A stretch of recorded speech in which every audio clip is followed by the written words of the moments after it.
Alrighty. Well, hello, everybody. Welcome one, welcome all to the one, the only Junk Shop Library channel, home of so many things these days. But tonight, home of our as yet untitled examination of the Book of Mormon, where an atheist raised Methodist who's never read the Book of Mormon dives into this interesting piece of 19th century fan fiction and tries to figure out what on earth is going on. And then gets some really interesting comments after the fact. You have no idea.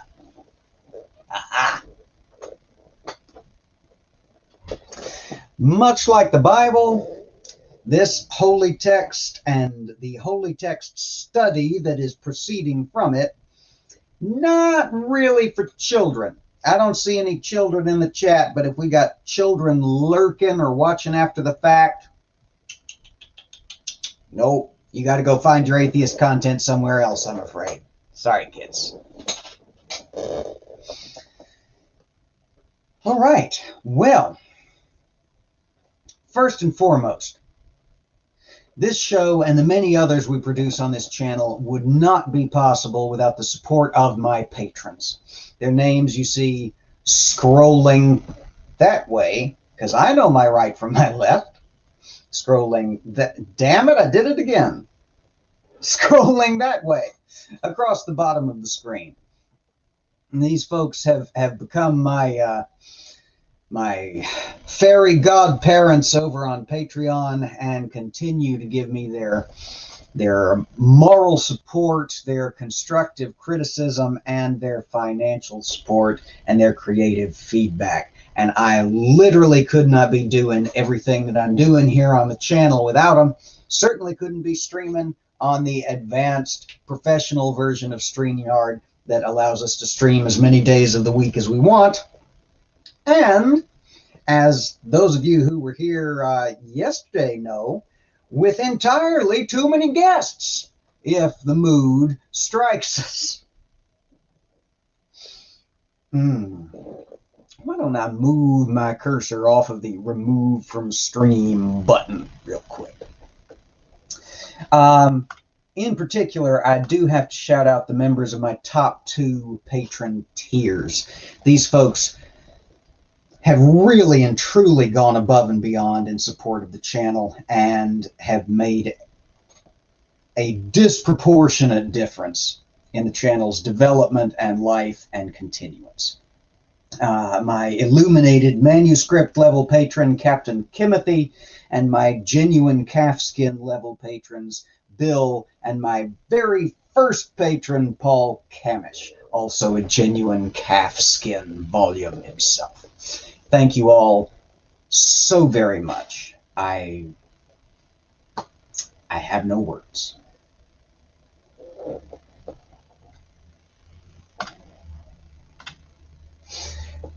Got to do a little bit of housekeeping before we launch into the holy text du jour. First and foremost, as I'm sure some of y'all have heard by now, a dear friend of the community, the one and only Boolionator, has passed away. And we as individual creators and we as a community are the poorer for his loss. There are many people out there who knew him much better than I ever did.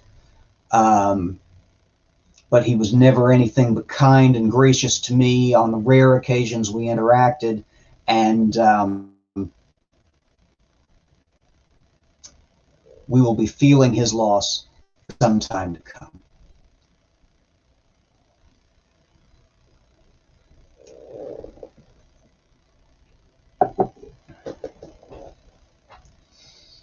On a less currently tragic, but more immediately important note, I know nobody ever reads the description below, but linked as high as I could put it in the description below without making the description below make no damn sense. There's a link to a GoFundMe. I don't normally plug such things other than on Twitter, but the young lady whose GoFundMe this is a friend of mine and a friend of many in the community. She works tirelessly and hard to, I'm with you on that, works tirelessly and hard to support her children. She is a single mother and has recently had a run of not only bad luck, but of misfortune brought upon her by some unscrupulous and unpleasant people. She's got various contact information floating around Twitter where you can contribute to the upkeep of her household and to January's rent, which is really the most pressing issue. But the easiest thing for me to link was her GoFundMe. If you got $1, $3, $5, we're not looking for a miracle here, but Ashley's a good lady and a good friend, and if anybody's got a little to spare, which I know is a reach the day after the most expensive holiday of the year for most of us, it would make a concrete and measurable difference in the life of a truly lovely human being. All right.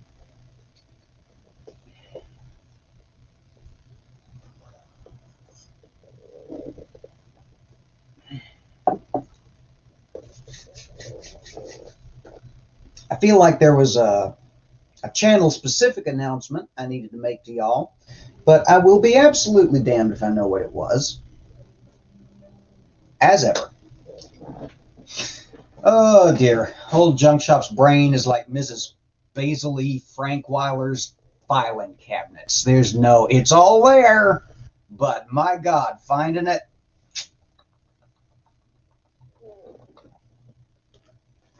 All right. Y'all ready for some Book of Mormon? That's what y'all are here for.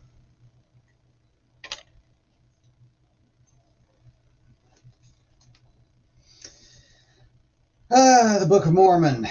We're still in First Nephi. We begin with chapter 7. And as far as I can tell... Oh, no, I tell a lie.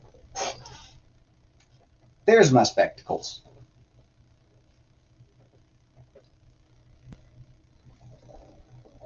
Chapter 7. Lehi's sons return to Jerusalem and enlist Ishmael and his household in their cause. Laman and others rebel. Nephi exhorts his brethren to have faith in the Lord. They bind him with cords and plan his destruction. He is freed by the power of faith. His brethren ask forgiveness. Lehi and his company offer sacrifice and burnt offerings. Hell of a summary there. 7's going to be busy, apparently. And now I would that ye might know that after my father Lehi had made an end of prophesying concerning his seed, it came to pass that the Lord spake unto him again, saying that it was not meet for him, Lehi, that he should take his family into the wilderness alone, but that his sons should take daughters to wife, that they might raise up seed unto the Lord in the land of promise. And it came to pass that the Lord commanded him that I, Nephi, and my brethren should again return unto the land of Jerusalem, and bring down Ishmael and his family into the wilderness. And it came to pass that I, Nephi, did again, with my brethren, go forth into the wilderness to go up to Jerusalem. And it came to pass that we went up unto the house of Ishmael, and we did gain favor in the sight of Ishmael, insomuch that we did speak unto him the words of the Lord. And it came to pass that the Lord did soften the heart of Ishmael, and also his household, insomuch that they took their journey with us down into the wilderness to the tent of our father. And it came to pass that as we journeyed in the wilderness, behold, Laman and Lemuel, and two of the daughters of Ishmael, and the two sons of Ishmael and their families, did rebel against us, yea, against me, Nephi, and Sam, and their father Ishmael, and his wife, and his 3 other daughters. And it came to pass, in the which rebellion they were desirous to return unto the land of Jerusalem. And now I, Nephi, being grieved for the hardness of their hearts, therefore I spake unto them, saying, Yea, even unto Laman and unto Lemuel, Behold, ye are mine elder brethren. And how is it that ye are so hard in your hearts, and so blind in your minds, that ye have need that I, your younger brother, should speak unto you, yea, and set an example for you? How is it that ye have not hearkened unto the word of the Lord? How is it that ye have forgotten that ye have seen an angel of the Lord? Yea, and how is it that ye have forgotten what great things the Lord hath done for us, in delivering us out of the hands of Laban, and also that we should obtain the record? Yea, and how is it that ye have forgotten that the Lord is able to do all things according to his will for the children of men, if it be so that they exercise faith in him? Wherefore, let us be faithful to him. And if it be so that we are faithful to him, we shall obtain the land of promise, and ye shall know at some future period that the word of the Lord shall be fulfilled concerning the destruction of Jerusalem. For all things which the Lord hath spoken concerning the destruction of Jerusalem must be fulfilled. For behold, the Spirit of the Lord ceaseth soon to strive with them. For behold, they have rejected the prophets, and Jeremiah they have cast into prison. And they have sought to take away the life of my father, inasmuch that they have driven him out of the land. Now behold, I say unto you that if ye will return unto Jerusalem, ye shall also perish with them. And now, if ye have choice, go up to the land, and remember the words which I speak unto you, that if ye go, ye will also perish. For thus the Spirit of the Lord constraineth me that I should speak. And it came to pass that when I, Nephi, had spoken these words unto my brethren, they were angry with me. And it came to pass that they did lay their hands upon me, for behold, they were exceedingly wroth, and they did bind me with cords, for they sought to take away my life, that they might leave me in the wilderness to be devoured by wild beasts. But it came to pass that I prayed unto the Lord, saying, O Lord, according to my faith which is in thee, wilt thou deliver me from the hands of my brethren? Yea, even give me strength that I may burst these bands with which I am bound. And it came to pass that when I had said these words, behold, the bands were loosed from off my hands and feet, and I stood before my brethren, and I spake unto them again. And it came to pass that they were angry with me again, and sought to lay hands upon me. But behold, one of the daughters of Ishmael, yea, and also her mother, And one of the sons of Ishmael did plead with my brethren, insomuch that they did soften their hearts, and they did cease striving to take away my life. And it came to pass that they were sorrowful because of their wickedness, insomuch that they did bow down before me, and did plead with me that I would forgive them of the thing that they had done against me. And it came to pass that I did frankly forgive them all that they had done, and I did exhort them that they would pray unto the Lord their God for forgiveness. And it came to pass that they did so. And after they had done praying unto the Lord, we did again travel on our journey toward the tent of our father. And it came to pass that we did come down into the tent of our father, and after I and my brethren and all the house of Ishmael had come down unto the tent of my father, they did give thanks unto the Lord their God, and they did offer sacrifice and burnt offerings unto him.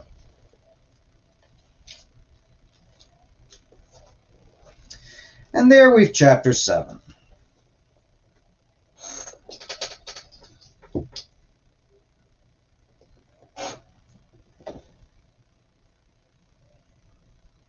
'19th century biblical fan fiction, I said, and by that I stand.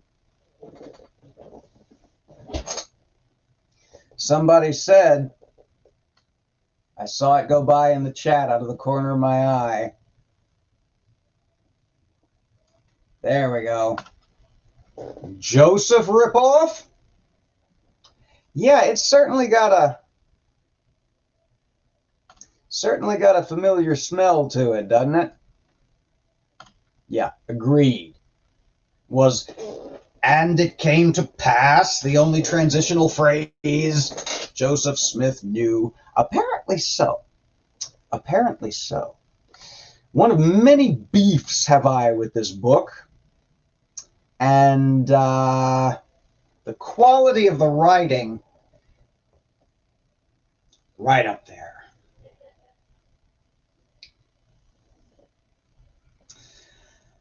Okie dokie. Well, hey, Susan. Hello. Good to see you.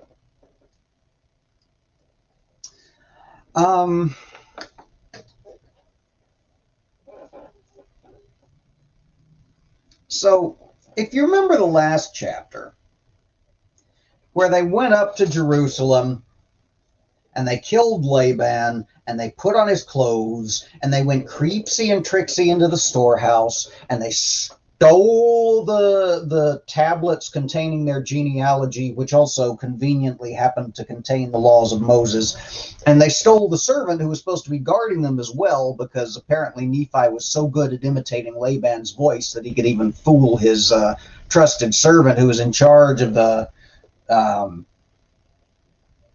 treasury.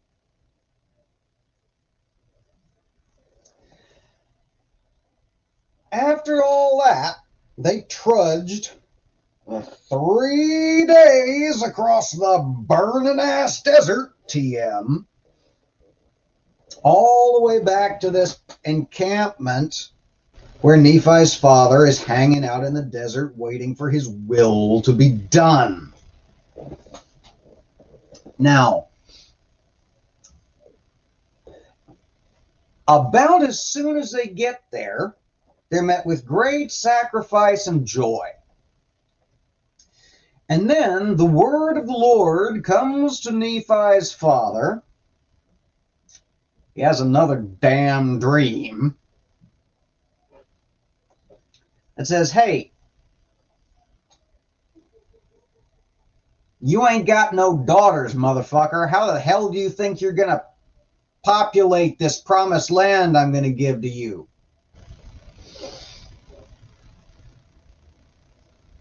And the old man says, well, I will be damned. You are correct. So he turns to Nephi and Layman and Lemuel and Sam and says, here's the thing, boys. You're going to need wives in the new land. So I know you just got back from Jerusalem, and I know it's a 3 days walk that you just got done circumnavigating. but 3 days both ways. But I need you to turn your happy ass around and go back to Jerusalem and fetch us some women folk from the house of Ishmael. That's very important.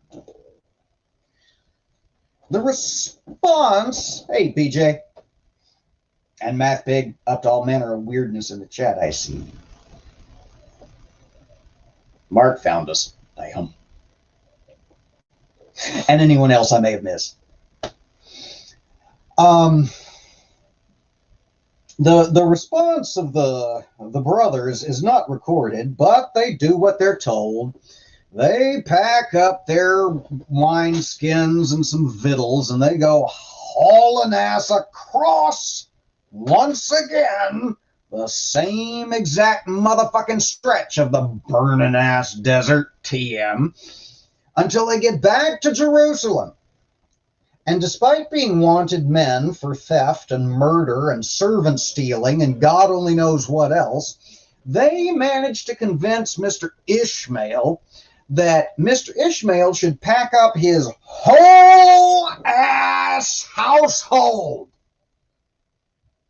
and move, not to another town, not to a city, not to some high holy mountain where to establish the new kingdom of God, but to some shitty little family encampment, a goddamn trailer park, 3 days journey outside of Jerusalem in the middle of the burning ass desert. And not only that, but to bring all his daughters along so that they can be breeding stock. And the Lord softened Ishmael's heart that such might be so.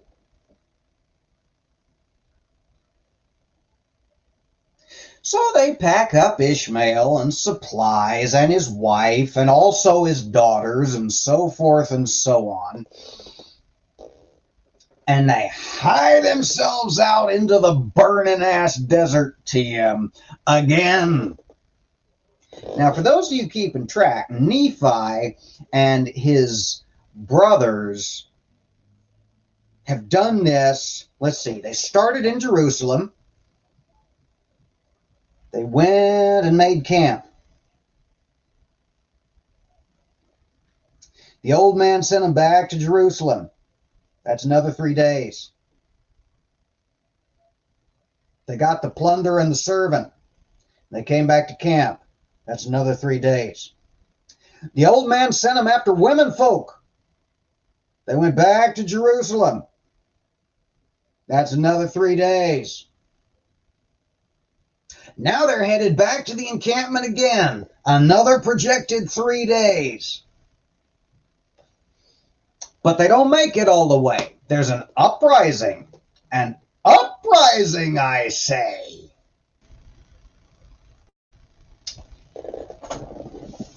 And poor Nephi, who's subject some to visions, much like his father,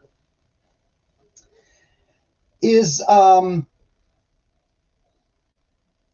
turned upon by his brothers and also some of the house of Ishmael, who say, what the fuck are we doing? Couldn't we just stick in Jerusalem?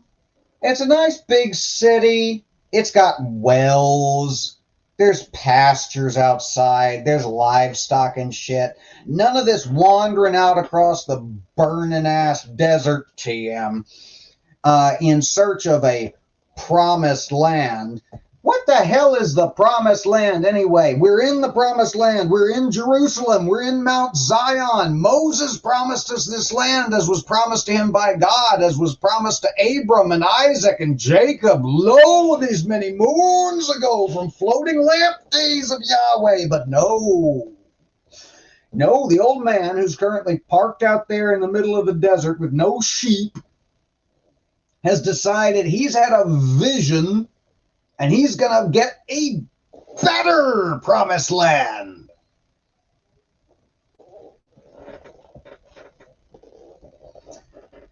Now, the last time they had a disagreement, these brothers, they were hiding in a cave, taking shelter and trying to figure out the best way to sneak up on Jerusalem. And they proceeded to smite each other with staves. But apparently the older brothers have had enough of this and had enough of Nephi, and his dreams, visions. And they tie him up and say, we're going to leave your ass in the desert to be ate by the animals. And he says a quick prayer and does a quick escape artist act. And poof, he stands back up. And they say, God damn it, which of you was in charge of knots? What the hell is with this? We're going to tie you up and leave your ass in the desert to be ate by animals. And they try to grab him again, and he's not having it.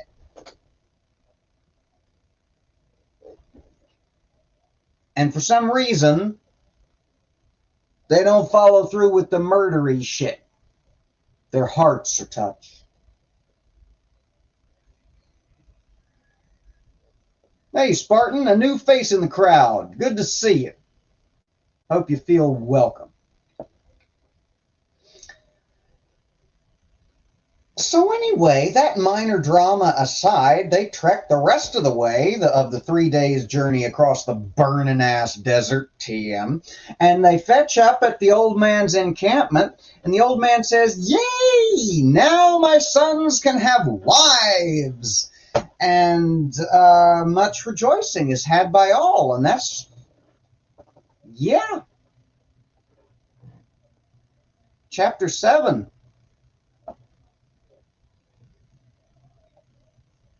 Not borrowed in the slightest smidgen from any of the Old Testament. No, a completely original tale. New names and everything.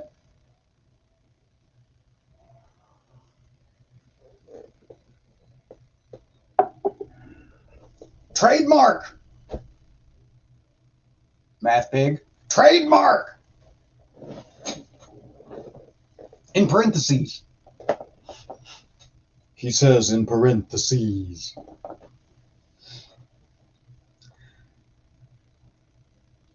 At least they didn't throw him down a well. That would have been a little too close to the original material, right?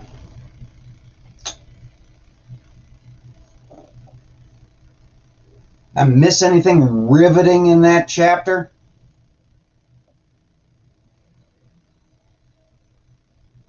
No. Just more of the same. More BC fan fiction. Written in, what was the copyright date on this hot mess? 1830, 1832. 1830. Although I did get a comment on one of my earlier videos in this series correcting me on my position that it was written in the 1830s and assured me it was good Hebrew writing.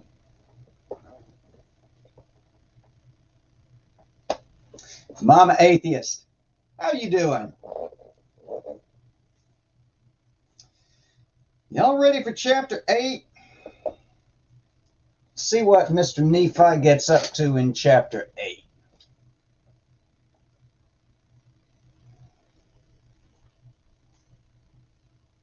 Lehi sees a vision of the tree of life. He partakes of its fruit and desires his family to do likewise. He sees a rod of iron, a straight and narrow path, and the mists of darkness that enshroud men. Sariah, Nephi, and Sam partake of the fruit, but Laman and Lemuel refuse.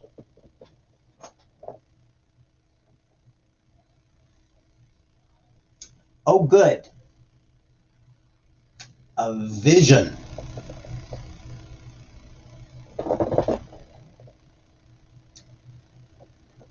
And it came to pass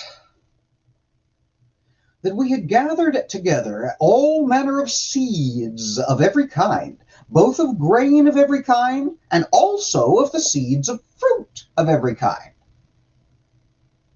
And it came to pass that while my father tarried in the wilderness, he spake unto us, saying, Behold, I have dreamed a dream. Or in other words, I have seen a vision. And behold, because of the thing which I have seen, I have reason to rejoice in the Lord, because of Nephi, and also of Sam. For I have reason to suppose that they, and also many of their seed, will be saved. But behold, Layman and Lemuel, I fear exceedingly because of you. For behold, methought I saw in my dream a dark and dreary wilderness. And it came to pass that I saw a man, and he was dressed in a white robe, and he came and stood before me. And it came to pass that he spake unto me, and bade me follow him. And it came to pass that as I followed him, I beheld myself that I was in a dark and dreary waste. And after I had traveled for the space of many hours in darkness, I began to pray unto the Lord that he would have mercy on me, according to the multitude of his tender mercies. And it came to pass, after I had prayed unto the Lord, I beheld a large and spacious field. And it came to pass that I beheld a tree whose fruit was desirable to make one happy. And it came to pass that I did go forth and partake of the fruit thereof, and I beheld that it was most sweet above all that I ever before tasted. Yea, and I beheld that the fruit thereof was white, to exceed all the whiteness that I had ever seen. And as I partook of the fruit thereof, it filled my soul with exceedingly great joy. Wherefore I began to be desirous that my family should partake of it also, for I knew that it was desirable above all other fruit. And as I cast my eyes round about, that perhaps I might discover my family also, I beheld a river of water, and it ran along, and it was near the tree of which I was partaking the fruit. And I looked to behold from whence it came, and I saw the head thereof a little way off. And at the head thereof I beheld your mother, Sariah, and Sam, and Nephi, and they stood as if they knew not whither they should go.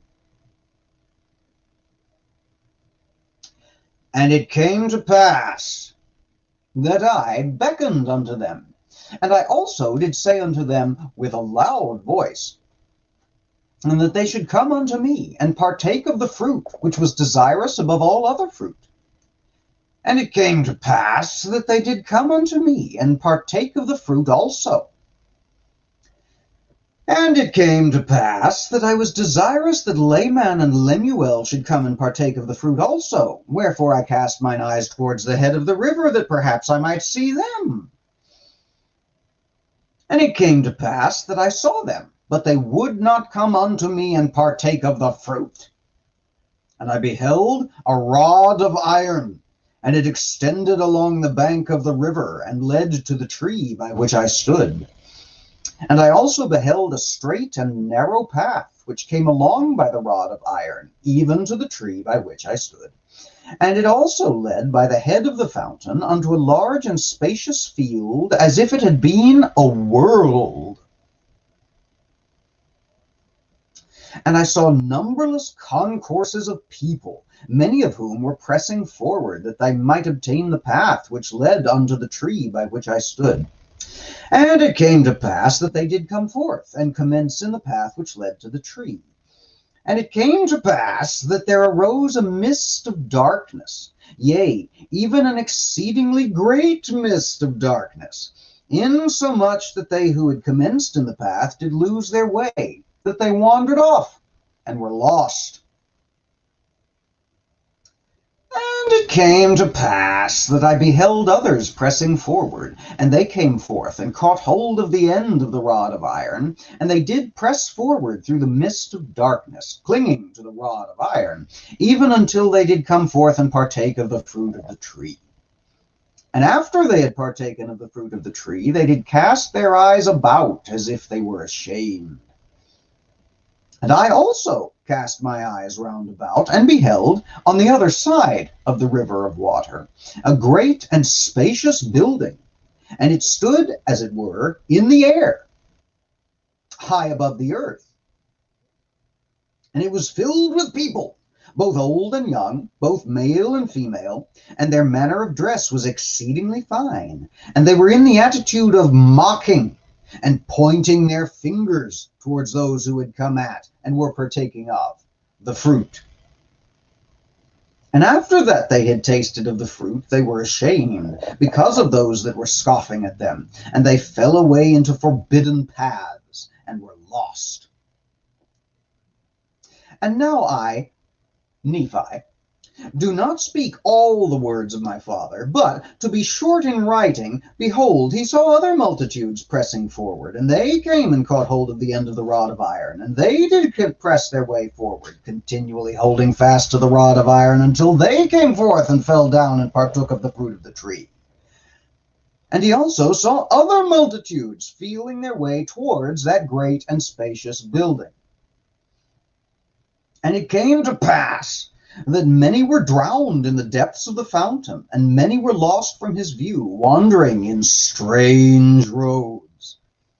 And great was the multitude that did enter into that strange building. And after they did enter into that building, they did point the finger of scorn at me, and those that were partaking of the fruit also, but we heeded them not.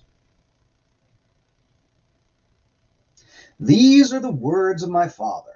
For as many as heeded them had fallen away.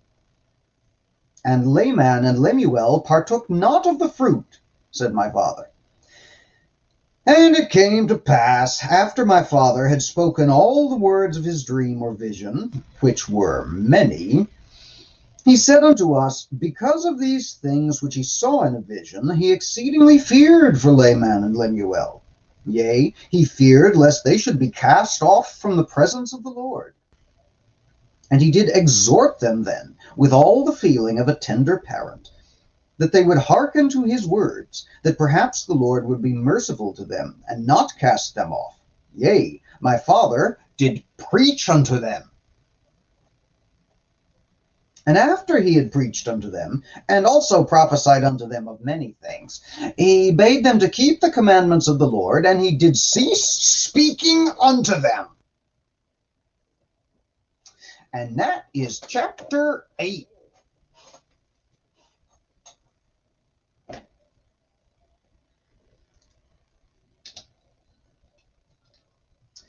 Oh, good. Awesome.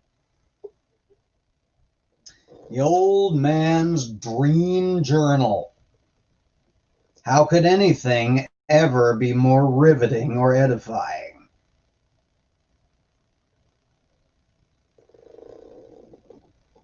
My. Okay, so the old man falls asleep or has a vision, one of the two. Much the same.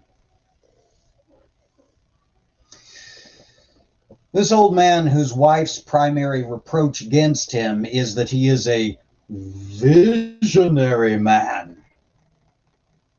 He sees shit and then acts upon it. So, the old man has a dream. And he dreams that a glowing figure comes to him and says, "Follow me!" And he does. And he walks after this glowing figure through the dark for many days until he starts wondering, I'm going to get lost. I'm not going to be able to get back where I came from. So lost in the darkness, he prays to God, and all of a sudden the darkness falls away, and there's an open place and water and vegetation, And it would take an absolute PhD to unpack this metaphor, right? Jesus Christ. This is some sophisticated writing we're dealing with here. Please pull my pigtails. Welcome. Says I'm junk shopping. Or is that a query? Y'all let me know. Am I doing all right? Okay. And there in front of him, in the clearing, he sees a tree covered in white fruit, the whiteness of which he has never seen before. A lot of emphasis on the goodness of white in this book. I'm sure that's not going to be brought back up at all when we end up dealing with the First Nations peoples later on. Spoilers.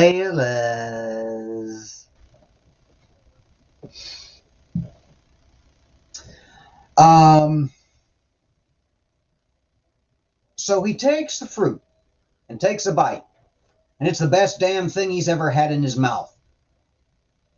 And he thinks, you know what? I wish I had somebody to share this with. And he looks around, and lo and behold, at the far end of the river, there's his family.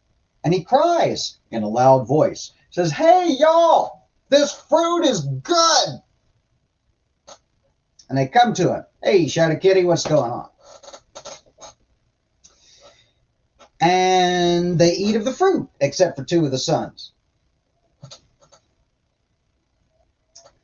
And then he notices that the path next to the stream has a banister running along it, way off into the distance. And there's people headed our way, oodles of them. But just as they get close, darkness shrouds them. And some of it make it through anyway and eat of the fruit. But most of them get all wandery and lost. Now, meanwhile, across the river, there's a floating castle filled with people who are pointing and laughing. Look at those motherfuckers out there eating off a tree.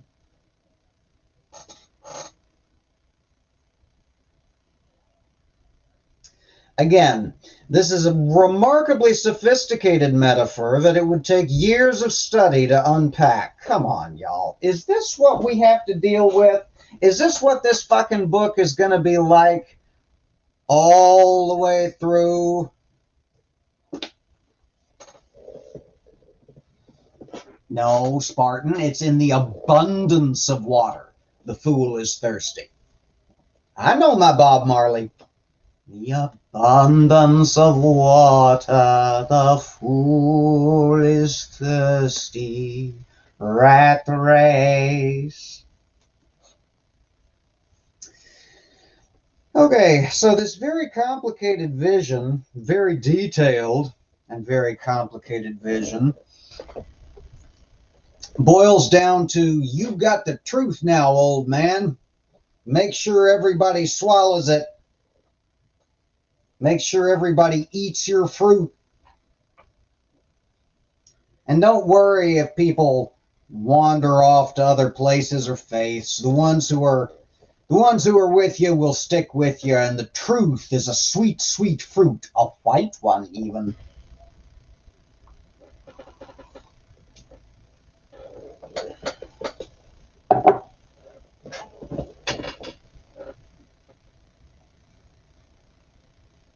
Y'all, I've wrote better dreams than this. More concise and shorter. If your dream sequence goes on for so long that you have to blink and remember that you're still in a dream sequence instead of an actual event, it's too damn long. This book is not well written. I'm not a fan.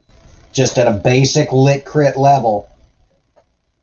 Look, y'all, I've got a bachelor's degree in social work. I do not have higher training in literary criticism. But I took some very base level lit crit courses as part of Gen Ed, and this shit is bad. Fran says, I've had more entertaining dreams than this. Lord, I hope so. Oh my goodness. Yeah. I mean, the imagery is striking. I've never read this book a day in my life, but just reading that chapter, I could lay out, I could have sketched out the landscape he was portraying. It's vivid. It's got your occasional nicely poetic turns of phrase. We've had a little bit of humor so far. But it's mechanically, it's just not well written. It's not good.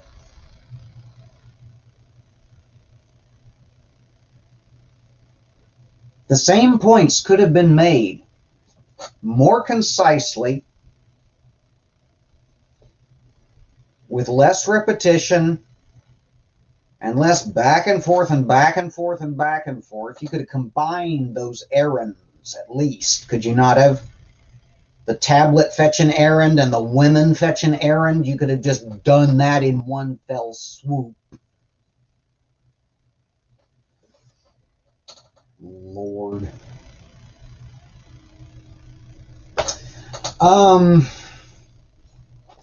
Let me check and see how long chapter 9 is, because I don't want to launch into a long... Oh, chapter 9 is short.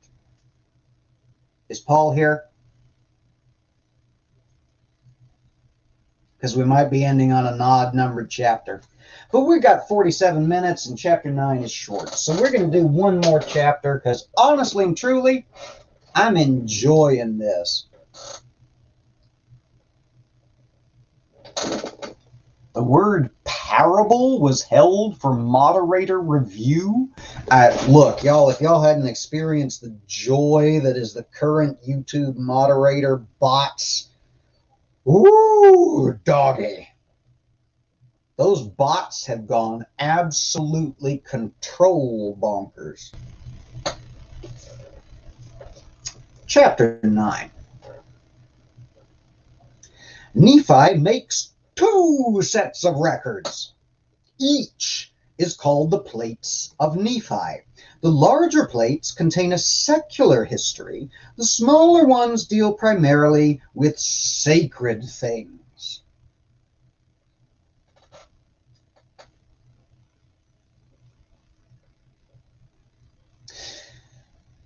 And all these things did my father see, and hear, and speak, as he dwelt in a tent in the valley of Lemuel, and also a great many more things which cannot be written upon these plates.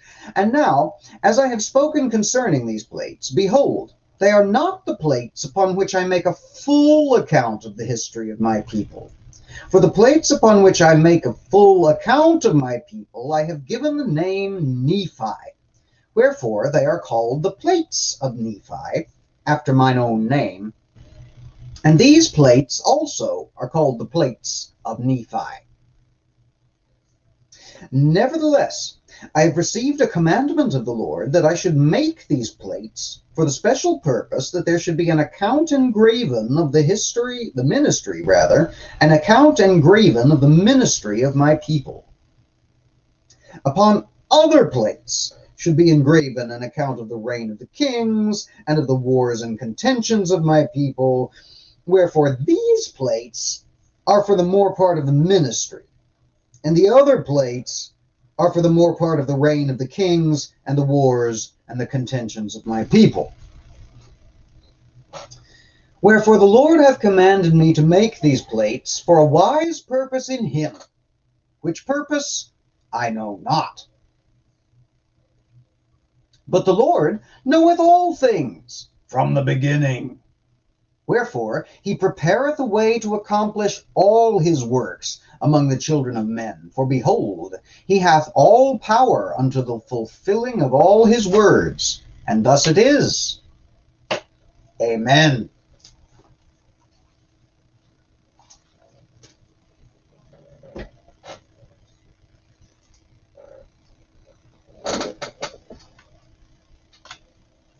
Etc., etc., etc.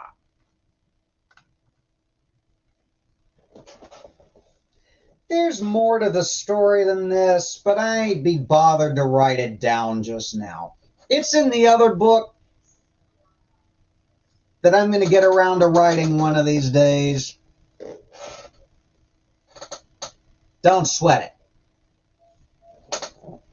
God told me many things, but I'm not going to tell you about all of them right now.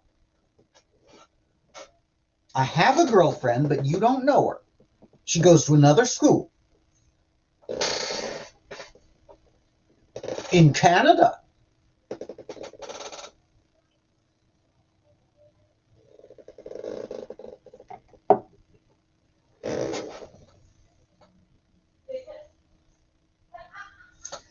I don't know what to do with this, y'all. That was some weak ass writing right there. And everything doubled for no readily discernible reason. Everything doubled.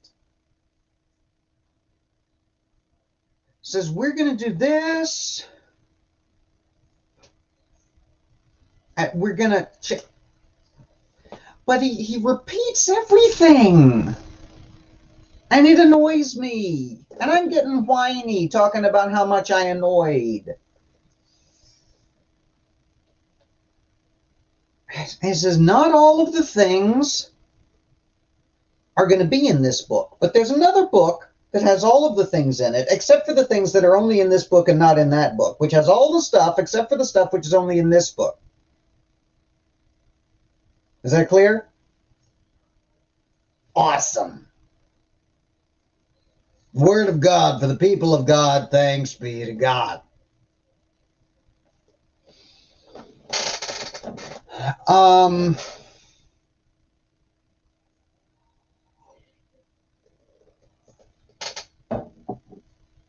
Yeah, the mic on the new camera is alarmingly good.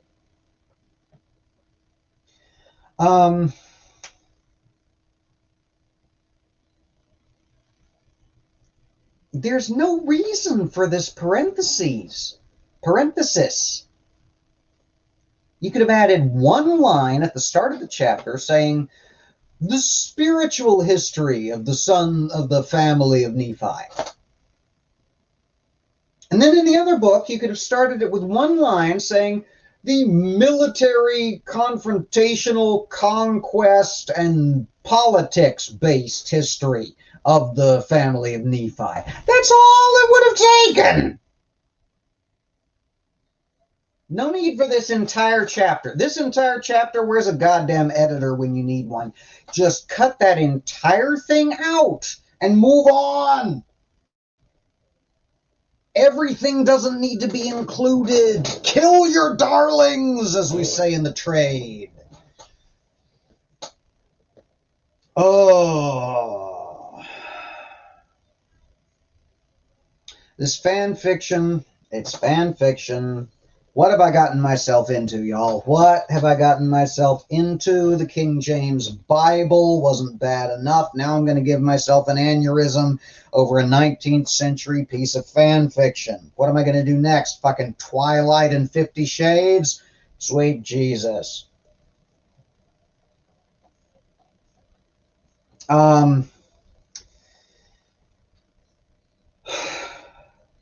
This is frustrating. It's a very frustrating book.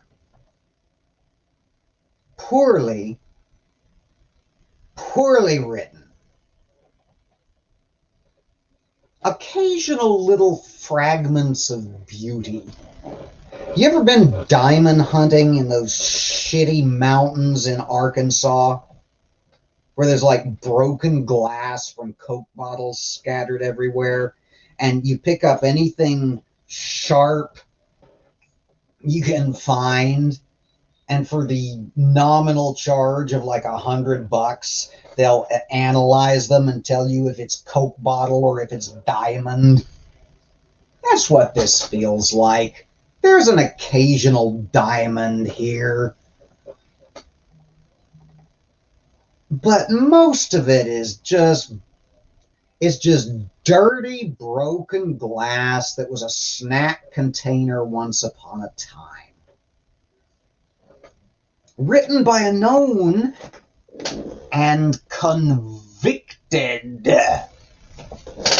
con man.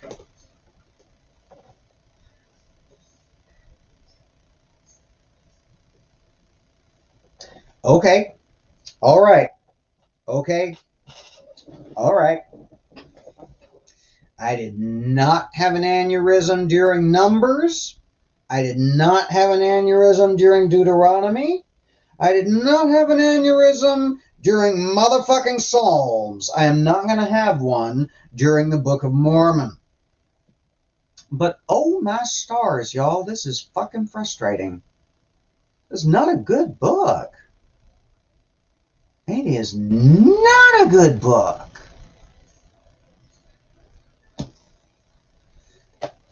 Nephi was taken to the spiritual realm to show him why his people... spoilers! We ain't to that part yet. You got to come back next Saturday. And the one after that. I don't know what I'm doing. You apparently do. Hang around, Spartan. I've been reading your stuff in the side chat. It's fun watching the apologetics scroll in real time.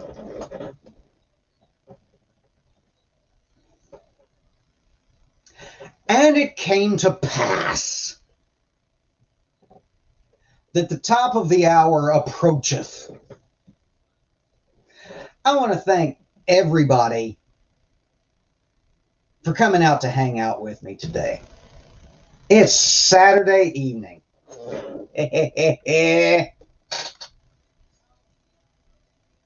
Yep.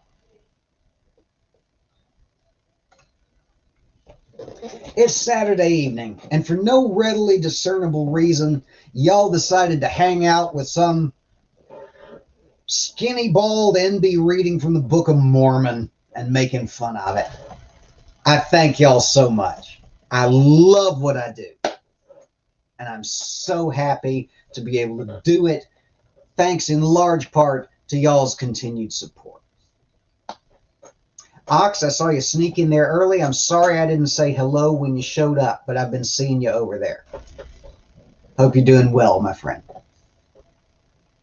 PJ, I hope you get back to full Twitter functionality soon. I've missed seeing your little cartoons hither, there, and yonder.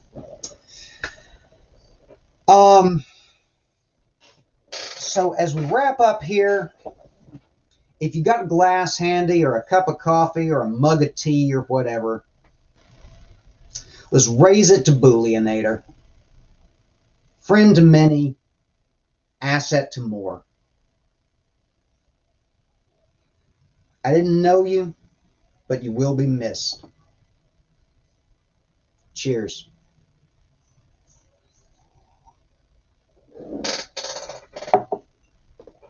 And I understand that there's a lot of folks like myself who don't have any spare income at the moment.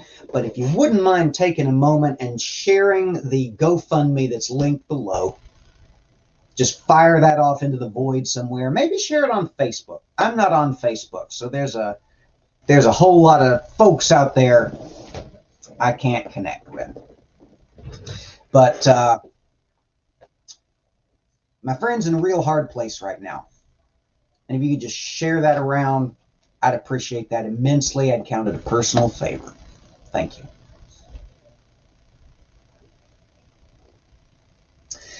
And as we always say before we roll out of here, everybody take care. Everybody be safe. And everybody stand against hate. We'll see y'all again soon.